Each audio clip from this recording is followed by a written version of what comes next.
La vérité éclate enfin dans les rues de Ouagadougou et son écho résonne jusqu'aux plus hautes sphères. Ibrahim Traoré a défié la mort pour la 13e fois, refusant de cligner des yeux face à l'injustice. Mais derrière cette résistance, une question cruciale se pose. Le rêve d'une Afrique libre est-il à vendre pour quelques pièces d'argent? Pourquoi certains pays voisins, comme le Togo, cachent-ils des comploteurs prêts à détruire l'espoir d'un Sahel souverain? Ibrahim Traoré se bat non seulement pour son pays, mais pour l'avenir de toute une région. La lutte pour la souveraineté du Sahel ne fait que commencer, et son écho risque de bouleverser les rapports de force à l'échelle mondiale. Lorsque l'on parle de la stabilité du Sahel, on touche directement à l'avenir de l'Afrique dans son ensemble. Ibrahim Traoré ne lutte pas seulement pour maintenir le pouvoir au Burkina Faso, mais pour préserver l'espoir d'une Afrique souveraine, libre des influences extérieures. Le défi qu'il affronte dépasse les frontières nationales. C'est une bataille contre ceux qui veulent voir l'Afrique continuer à vivre sous l'ombre des anciens colonisateurs et des puissances étrangères. Mais le coût de cette lutte est élevé. Traoré et ses alliés risquent non seulement leur vie, mais aussi l'équilibre fragile de toute une région. Cette guerre n'est pas qu'une question de pouvoir local, c'est une guerre pour la dignité, pour la justice et pour la souveraineté de chaque nation africaine. En poursuivant cette quête, Ibrahim Traoré entend dévoiler une vérité bien plus grande que ce que nous voyons à la surface. La question est, quels sacrifices serons-nous prêts à faire pour voir cette révolution réussir? Et surtout, qui seront les véritables vainqueurs dans ce combat pour l'avenir du Sahel?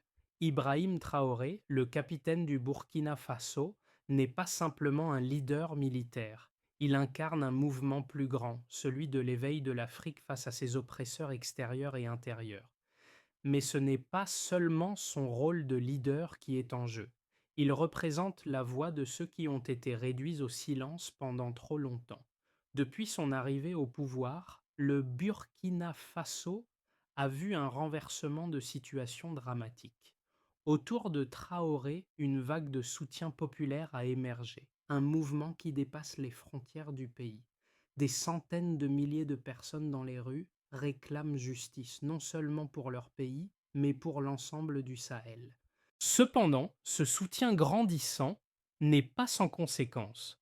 Chaque avancée, chaque victoire pour Traoré est également une menace grandissante pour ceux qui tirent les ficelles en coulisses, que ce soit dans les salons dorés des puissances occidentales ou au sein de l'élite locale.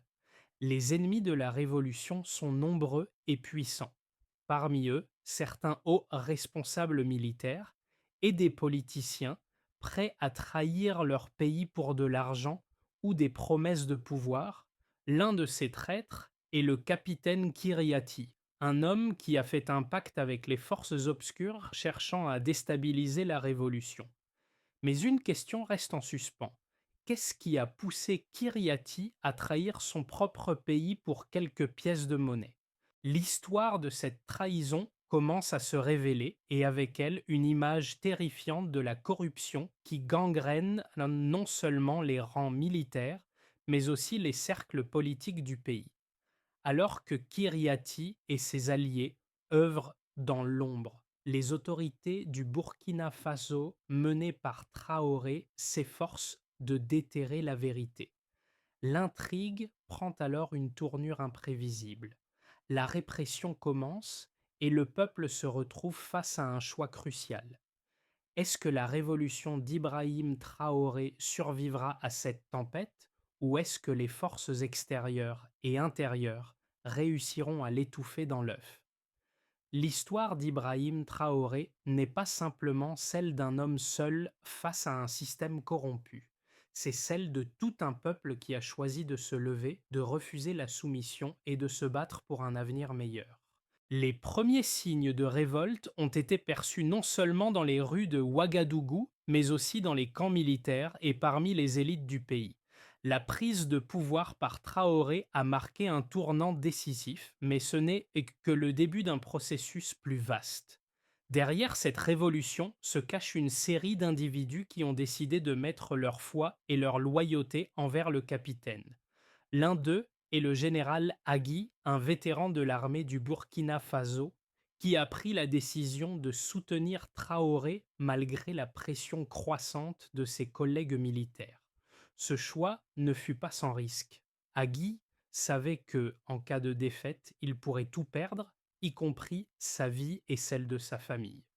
Mais ce qui a véritablement marqué cette phase de la révolution, ce sont les conséquences immédiates de la prise de pouvoir par Traoré. La première vague de répression, menée par les partisans de la révolution, a ciblé les éléments corrompus au sein de l'armée et du gouvernement. Les arrestations se sont multipliées et des informations sur des complots extérieurs ont commencé à filtrer. Traoré n'a pas hésité à désigner publiquement les responsables de cette trahison, mettant ainsi en lumière une réalité déstabilisante. Le pays était infiltré par des puissances étrangères prêtes à tout pour récupérer leur emprise sur le Sahel. Ce moment fut déterminant. Le peuple du Burkina Faso, qui avait été silencieux pendant des années, se leva enfin pour soutenir Traoré. Mais le défi restait immense. Traoré savait que la révolution ne réussirait que si chaque citoyen comprenait son rôle dans la préservation de la souveraineté du pays. La question qui se posait alors était: allait-il réussir à unir les forces internes tout en repoussant les influences extérieures? La révolution du Burkina Faso, menée par Ibrahim Traoré, a été une succession d'événements rapides et bouleversants. Dès le début, l'ampleur de la résistance contre les anciennes élites a pris les puissances étrangères de court. Traoré, qui avait su captiver le peuple avec ses discours sur la souveraineté et la justice, s'est rapidement retrouvé dans une lutte qui allait bien au-delà de la prise du pouvoir.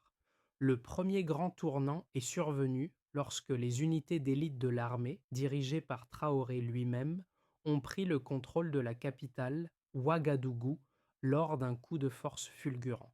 Cette prise de pouvoir a été marquée par une série de manifestations de soutien populaire où des milliers de Burkinabés sont descendus dans les rues, scandant des slogans de liberté et de justice. Le message était clair: le peuple voulait un changement radical et Traoré semblait être leur homme. Cependant, ce n'était que le début d'une série de répercussions. À peine quelques jours après la prise de pouvoir, les premières informations sur des complots internes ont commencé à émerger. Le capitaine Kyriati, un ancien allié de Traoré, était au centre de ces complots. Selon des sources proches du gouvernement, Kyriati aurait été en contact avec des factions dissidentes au sein de l'armée, mais aussi avec des intérêts étrangers cherchant à déstabiliser le régime naissant. Le but: affaiblir la révolution et remettre le pays sous la coupe des anciennes puissances coloniales. Le plan de Kyriati était d'utiliser des divisions au sein de l'armée pour affaiblir le soutien populaire à Traoré, tout en créant un climat de peur et d'instabilité. Cependant, la répression a été rapide. Traoré, soutenu par ses alliés de l'armée, a ordonné l'arrestation de Kyriati et de plusieurs autres hauts responsables militaires impliqués dans le complot. Ce coup de force a été un signal clair. Traoré n'hésiterait pas à éliminer ceux qui tentaient de vendre leur pays pour quelques billets de banque. Ce moment de répression a aussi vu l'émergence de nouvelles figures de pouvoir. Des généraux et des officiers jusque-là marginaux ont pris la tête des unités loyalistes, consolidant ainsi le soutien au capitaine Traoré. Mais cette victoire n'a pas été sans coup. Les complots extérieurs ne se sont pas arrêtés avec l'arrestation de Kyriati. Les forces étrangères, notamment de l'Union européenne et des États-Unis, ont commencé à déployer des moyens diplomatiques pour tenter de renverser la situation. Des pressions économiques ont été exercées sur le Burkina Faso, des sanctions ont été évoquées, mais Traoré, implacable, a résisté. Pendant ce temps, le peuple, désormais convaincu que la révolution était leur seul espoir, a continué à manifester. Les cortèges de soutien se sont multipliés dans les principales villes du pays, mais aussi dans d'autres pays du Sahel. L'idée d'une Afrique libre, unie contre les puissances étrangères, se répandait comme un feu de forêt. Cependant, les forces contre-révolutionnaires ne se sont pas laissées faire. Des attaques de groupes armés, soutenus par des puissances extérieures, ont eu lieu dans plusieurs régions du Burkina Faso. Le Sahel, déjà fragilisé par les menaces terroristes, était désormais le théâtre d'une guerre à plusieurs niveaux. Le point culminant de cette période de turbulence est survenu lorsque des informations ont circulé sur la présence de certains responsables africains, en particulier au Togo, impliqués dans le soutien aux comploteurs de l'intérieur. Traoré, en apprenant cela, a intensifié la pression. Les diplomates du Togo ont été appelés à s'expliquer et une enquête internationale a été lancée pour déterminer le rôle exact de l'État togolais dans cette conspiration. En dépit de ces adversités, le capitaine Ibrahim Traoré reste ferme dans sa position. Il est désormais clair que la révolution ne se contentera pas de changer un régime, mais qu'elle remet en question l'ensemble du système géopolitique en Afrique de l'Ouest. La question qui reste est de savoir jusqu'où cette lutte pour la souveraineté ira. Les forces extérieures, confrontées à un homme déterminé et soutenu par son peuple, réussiront-elles à renverser la révolution ou le Burkina Faso deviendra-t-il le modèle d'une Afrique libre et indépendante? Les preuves tangibles qui appuient la révolution de Traoré sont multiples et significatives. L'une des premières mesures qui a marqué un tournant a été la mise en place de l'audit des comptes militaires et des fonds publics. Selon les données divulguées par le gouvernement de Traoré, près de 3 millions de francs CFA, environ 5 000 $, avaient été détournés par un réseau de hauts responsables militaires. Cette somme modeste, en apparence, dissimule des intérêts bien plus larges et des connexions internationales. L'un des moments les plus révélateurs a été la découverte d'un réseau bancaire secret qui permettait à des responsables militaires et politiques de transférer des fonds vers des comptes à l'étranger. Une enquête menée par les autorités du Burkina Faso a permis de mettre à jour les transactions douteuses, dont une partie était dirigée vers des comptes en Europe et aux États-Unis. Ce réseau, principalement géré par des personnalités proches de l'ancien régime, servait à financer des complots et à maintenir la dépendance économique du pays vis-à-vis des puissances étrangères. L'audit a également révélé des investissements suspects dans des propriétés de luxe à l'étranger, notamment en France et en Côte d'Ivoire, où certains officiers supérieurs et membres du gouvernement ont investi une partie de l'argent détourné. Le montant global de ces investissements a été estimé à plus de 20 millions de francs CFA, environ 35 000 $, représentant une part non négligeable des fonds détournés. Ces investissements montrent à quel point certaines figures politiques étaient prêtes à vendre l'indépendance du Burkina Faso pour garantir leur propre sécurité et prospérité, loin des regards du peuple. Une autre donnée importante a été la quantité de munitions et d'armements en provenance de pays étrangers qui ont été stockés dans des entrepôts militaires non déclarés. Une enquête menée en collaboration avec des experts en armement a permis de saisir plusieurs cargaisons de matériel militaire évaluées à plus de 10 millions de francs CFA provenant de sources inconnues. Ce matériel a été mis en circulation parmi les groupes armés qui tentaient de déstabiliser le pays, et il essaie désormais prouver que des pays extérieurs ont facilité ce commerce pour affaiblir la position de Traoré. Les rapports sur la Société Trabajador sur la situation économique du Burkina Faso ont également montré une croissance stagnante avant la révolution, avec une inflation qui dépassait les 10% par an, ce qui a contribué à la pression sur les classes les plus pauvres. Après la prise de pouvoir par Traoré, une politique économique plus centrée sur la réduction de la dépendance à l'aide internationale et sur l'augmentation de la production interne a permis une légère réduction de l'inflation, estimé à 5,2% en 2025, un chiffre nettement plus bas que dans les années précédentes. Ces chiffres témoignent d'une gestion économique plus pragmatique qui semble avoir trouvé un certain équilibre, même au milieu de l'instabilité. Les dernières statistiques sur l'évolution du soutien populaire à la révolution sont également frappantes. Des sondages effectués en 2025 montrent que près de 72% de la population burkinabé soutient activement la direction de Traoré, avec des niveaux de soutien particulièrement élevés dans les zones rurales. Ce soutien a été en grande partie alimenté par l'essor de la réforme agraire qui a permis de redistribuer des terres aux paysans locaux et d'améliorer les conditions de vie dans les régions les plus reculées.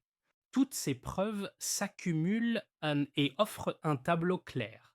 La révolution d'Ibrahim Traoré n'est pas seulement une lutte politique, mais une bataille pour la souveraineté économique et l'indépendance face à des forces extérieures qui ne reculent devant rien pour maintenir leur contrôle. Traoré a démontré que même face à la pression internationale, il est possible d'engager une transformation économique et sociale qui repose sur les ressources internes du pays et sur le soutien populaire. Dans l'évolution de la révolution d'Ibrahim Traoré, les perspectives se divisent clairement entre ceux qui soutiennent son modèle de changement radical et ceux qui cherchent à l'arrêter. Parmi ces détracteurs, les critiques les plus acerbes proviennent de ceux qui estiment que sa gestion de la crise pourrait nuire à la stabilité du Burkina Faso à long terme. Selon certains analystes politiques, la pression exercée sur les élites économiques et militaires pourrait entraîner une instabilité politique plus grande et potentiellement une fragmentation du pays. L'argument principal de ces critiques repose sur l'idée que l'approche centralisée de Traoré pourrait mener à une concentration excessive de pouvoir, rendant difficile le processus démocratique à long terme. D'un autre côté, certains experts en géopolitique estiment que la révolution de Traoré représente une rupture nécessaire avec les anciennes pratiques de soumission aux puissances des puissances étrangères.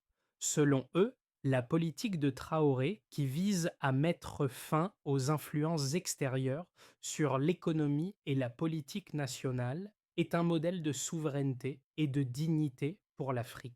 Ses défenseurs soutiennent que même si la transition est difficile et parsemée d'embûches, elle est essentielle pour briser le cycle de dépendance et de manipulation des puissances coloniales et néocoloniales. Il souligne que le soutien populaire à Traoré montre que la majorité du peuple burkinabé partage cette vision d'indépendance, ce qui lui confère une légitimité incontestable. Une troisième position, plus pragmatique, considère que la révolution d'Ibrahim Traoré est un projet nécessaire mais qui nécessite des ajustements.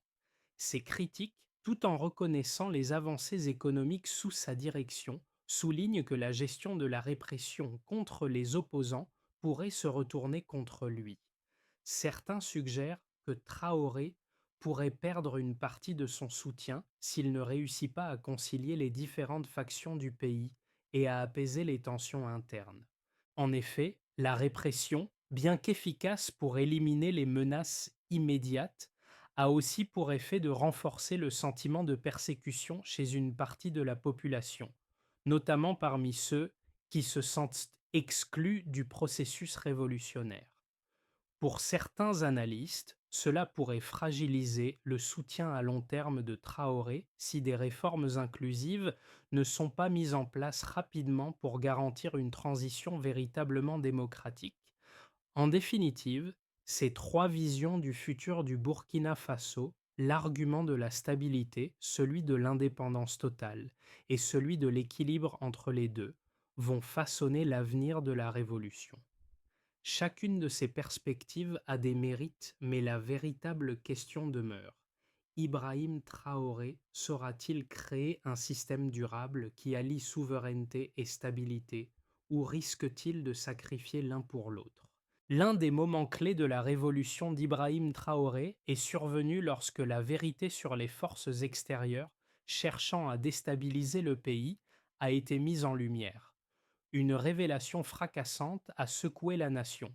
Non seulement des éléments internes cherchaient à renverser Traoré, mais des puissances étrangères, principalement en Europe, ont activement soutenu les comploteurs.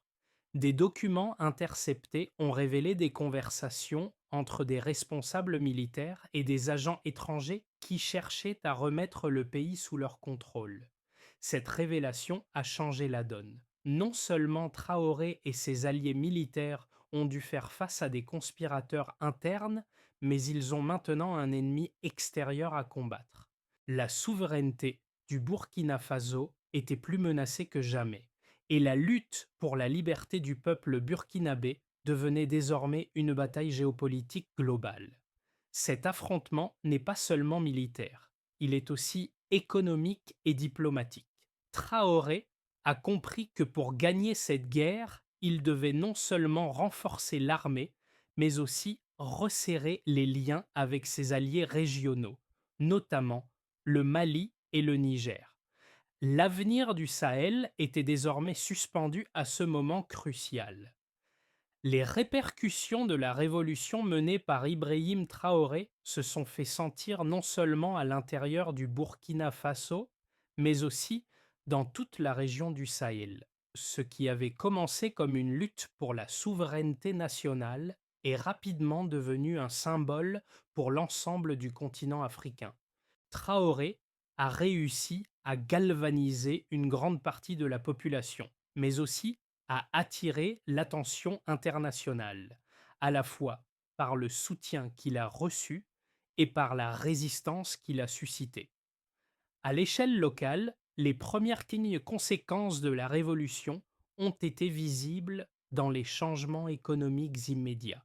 Traoré a lancé une série de réformes agricoles qui ont permis à de nombreuses familles paysannes d'accéder à la terre, un geste qui a renforcé son soutien populaire, surtout dans les zones rurales.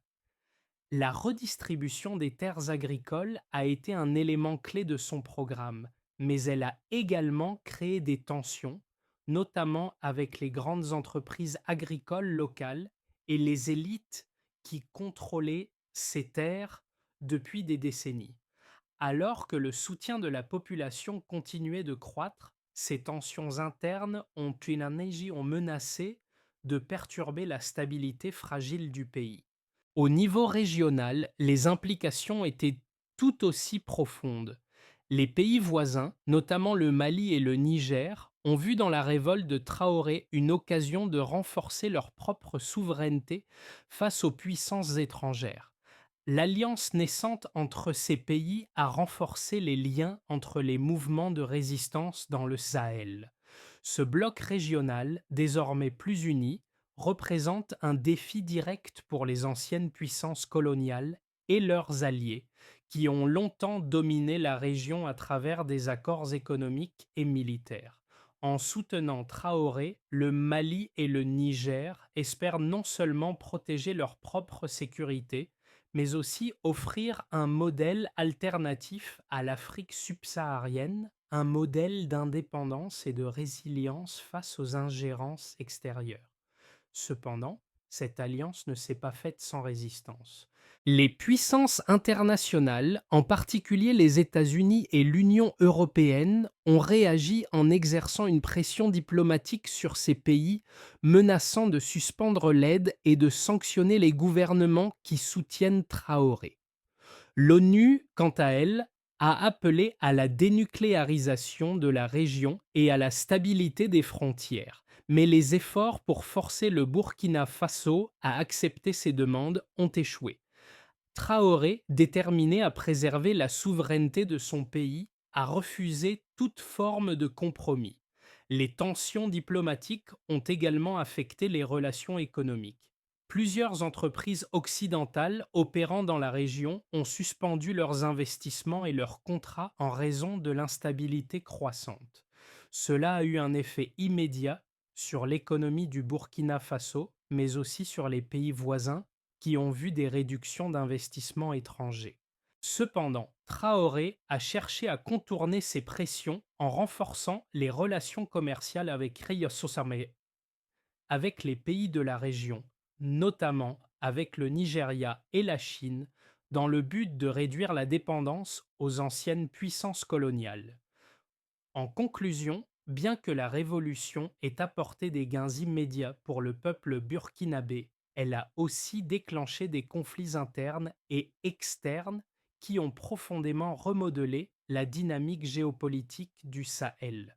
Le Burkina Faso, sous la direction de Traoré, devient un point central dans la lutte pour l'indépendance africaine, mais le chemin à suivre est semé d'embûches.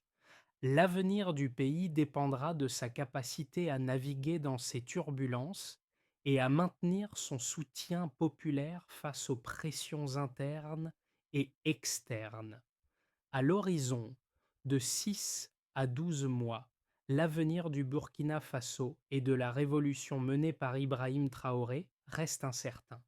Trois scénarios se dessinent, chacun ayant des implications profondes non seulement pour le pays, mais aussi pour la stabilité du Sahel et potentiellement pour l'Afrique entière. Scénario 1. Le modèle de la souveraineté réussi. Dans ce scénario, Traoré parvient à stabiliser le Burkina Faso et à renforcer la révolution. Grâce à un soutien populaire constant et à une gestion habile des tensions internes, il réussit à maintenir une pression constante sur les ennemis internes et externes.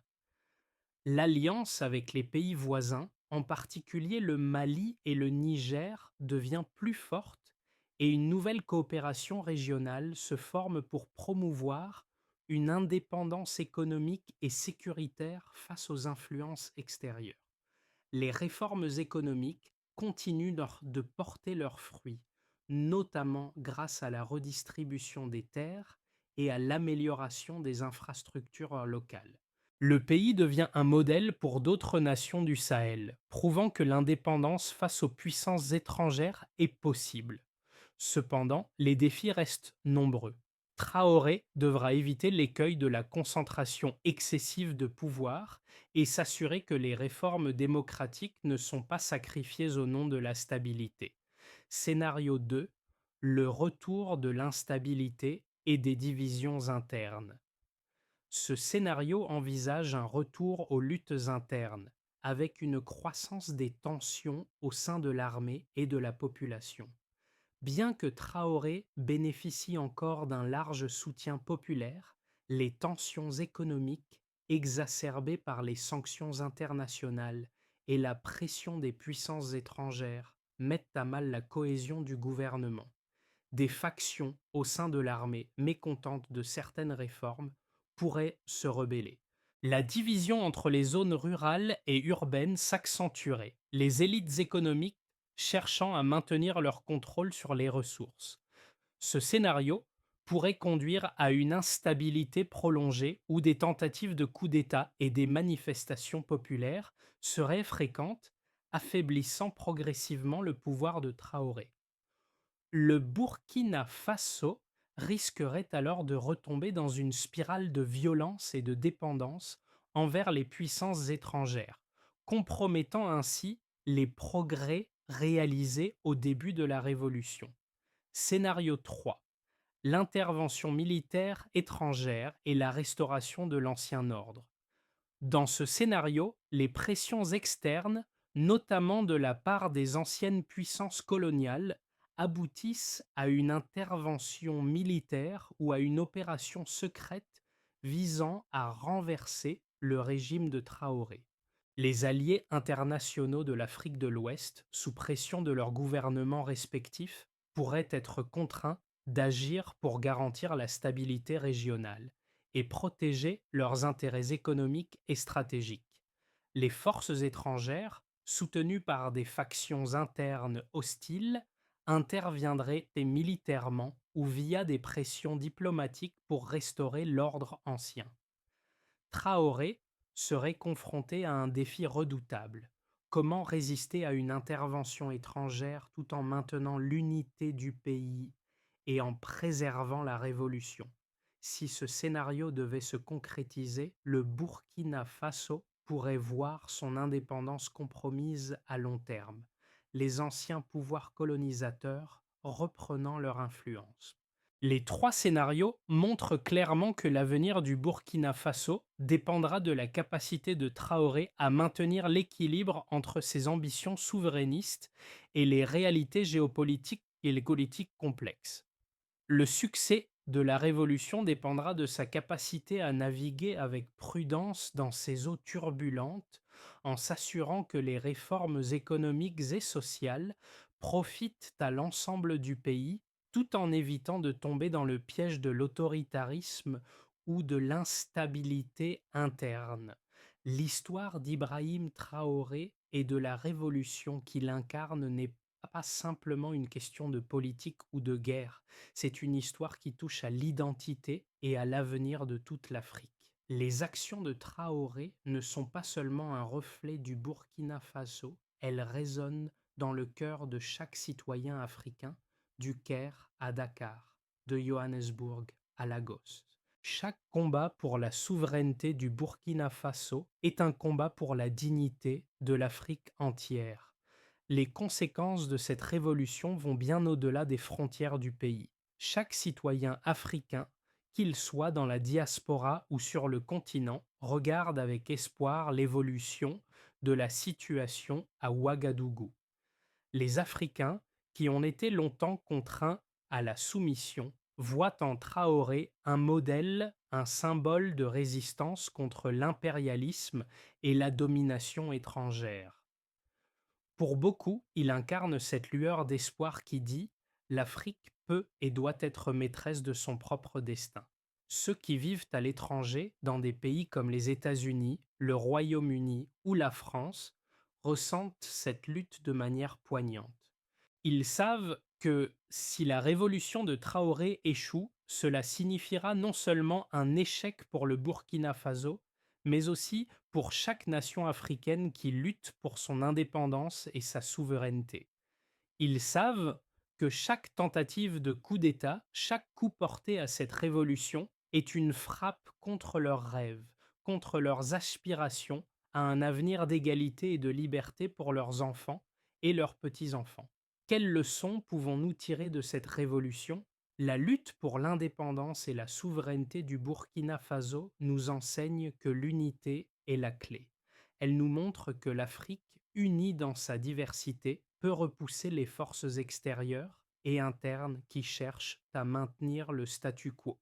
Si Ibrahim Traoré réussit, ce ne sera pas seulement une victoire pour le Burkina Faso, mais pour toute l'Afrique, et peut-être même pour le monde entier, qui pourrait voir une Afrique nouvelle, fière et indépendante sortir de l'ombre. Pour que la révolution d'Ibrahim Traoré perdure et devienne un modèle de souveraineté et de prospérité pour le Burkina Faso et l'Afrique, il est essentiel de mettre en place un plan concret, structuré et inclusif. La transition vers une Afrique libre et indépendante ne se fera pas en un jour. Voici les étapes clés pour garantir le succès de cette révolution, tant sur le plan économique que politique. 1. Consolidation du soutien populaire. La première étape pour Traoré est de maintenir et d'élargir le soutien populaire. Il doit s'assurer que les réformes agricoles et économiques bénéficient réellement à la population. Le paysan, les jeunes et les femmes doivent être au cœur de cette révolution. Cela nécessite des investissements massifs dans les infrastructures rurales, l'accès à l'éducation et la santé et la création d'emplois locaux. Le gouvernement devra aussi faire face aux critiques internes et veiller à une transparence totale dans la gestion des fonds publics pour éviter toute accusation de corruption. 2. Renforcement des alliances régionales. Pour assurer la stabilité à long terme, Traoré doit renforcer ses alliances avec d'autres pays du Sahel, en particulier le Mali et le Niger. Ensemble, ces pays peuvent créer une zone de sécurité et de coopération économique, réduisant ainsi leur dépendance envers les puissances extérieures. Une telle alliance peut être un modèle pour d'autres régions du continent africain. 3. Réforme politique inclusive.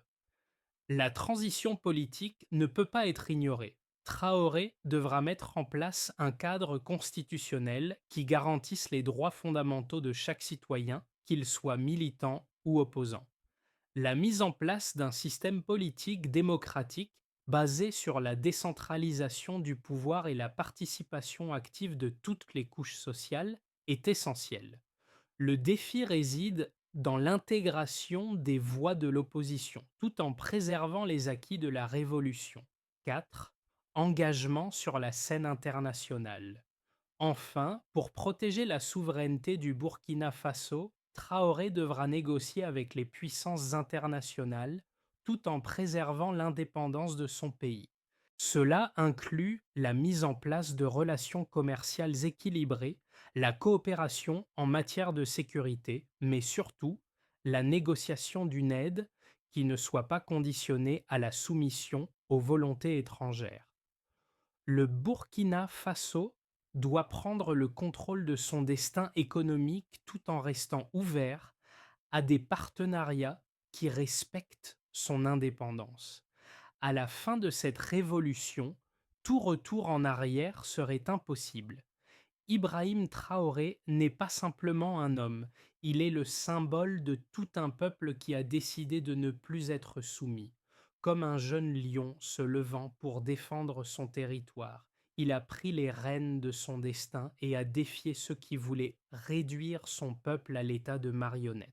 Cette métaphore du lion, prêt à rugir et à défendre sa terre, résonne dans chaque recoin du Burkina Faso, du Sahel et au-delà.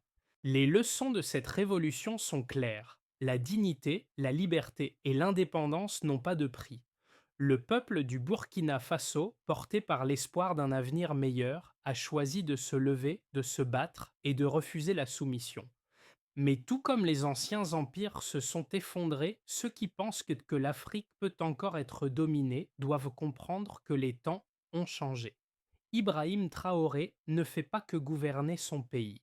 Il mène une guerre de valeurs, une guerre pour l'indépendance totale de son peuple. L'Afrique, en observant son peuple, saura désormais que la révolte contre l'injustice est possible. Le monde entier ne pourra plus fermer les yeux sur cette Afrique fière et libre. Le lion rugit et l'Afrique entend son appel. On- Alors que nous arrivons à la fin de cette analyse, une question reste suspendue dans l'air. Quelles seront les prochaines étapes pour l'Afrique et pour vous, en tant qu'individu, dans cette quête pour la justice et la souveraineté? Ibrahim Traoré, en refusant de céder à la pression internationale et en défendant son peuple, a ouvert une porte pour un avenir où les peuples africains sont maîtres de leur destin. Mais la révolution n'est pas une fin en soi, elle est le début d'un long chemin.